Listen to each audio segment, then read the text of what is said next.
The salesman is getting everything ready for the day when his customer, a woman who appears to be blind, comes in, wishing him a good afternoon. He turns around with a warm smile, asking her if she needs any help.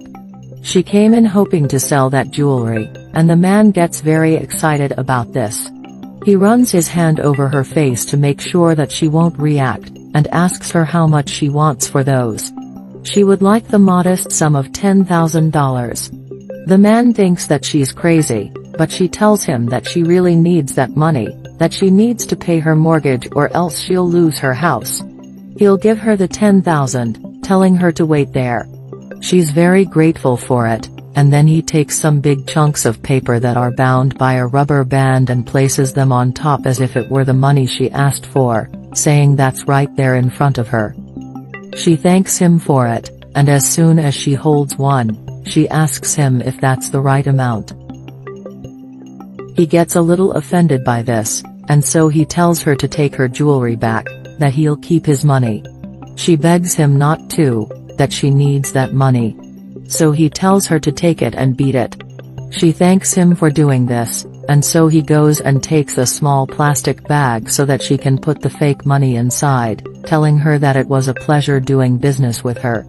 She keeps thanking him for helping her out like that and starts to leave while he keeps the jewelry in exchange for paper.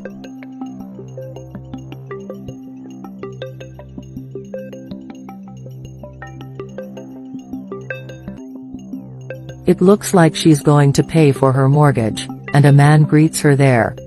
She makes her way to the chair and greets him back.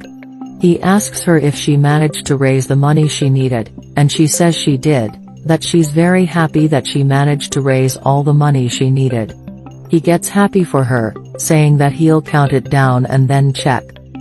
She tells him that he doesn't need to bother doing it, that she managed to raise what she needed it.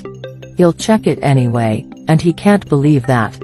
She has no idea of what he's talking about, and he wants to know what kind of prank is, that he's not stupid, and that there's only paper there. She can't believe this, and she hopes that he's lying to her. He's not lying, and she just tried to scam the bank, but this will not happen, they'll not fall for that lame trick. He threatens to call the police, but she begs him not to, that she just sold all of her jewelry to raise the money she needed, telling him to trust her. He doesn't, though, say that there's only worthless paper in front of him.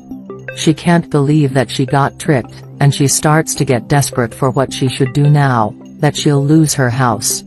He tells her to stop crying, to quit the act. He knows what she was trying to scam them with that. She begs him to believe her, that she didn't mean to do this. She says she really sold her jewelry to pay her debt. She can't lose her home, begging him to believe in her, that she's the one who got scammed. It was that man from before. That changes everything. He asks her if she can guide him to where this happened, that he wants to see that. She doesn't know where it is, someone wrote it down for her and she was asking people around for information. That's perfect, it's not that far from there, but she doesn't know what he means by perfect, that it could have been anyone pretending to be a buyer and took her jewelry like that.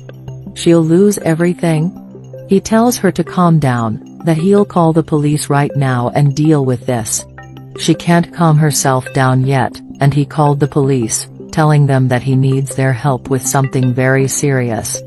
The blind woman, the man from the bank, and a police officer are making their way to the store, and then she tells them to stop, that she just heard that man's voice.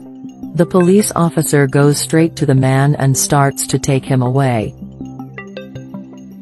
She's sure that's him, that he can take him in. He knows that he's the thief, that he should be ashamed for doing something like that with a helpless woman like that. That he took her jewelry and paid her with paper. He says that it wasn't like that, and the man is getting sick of hearing the thief's voice, telling the officer to take him away. He shouldn't be doing that to anyone, especially to her, that she's a blind woman. He tries to pin this on the woman, that she's lying, that she stole from him. What? He says that she's the real thief, and he'll tell them what happened. She is in front of another place, banging her cane and asking for money. She made that woman trip on her cane and quickly took her chains.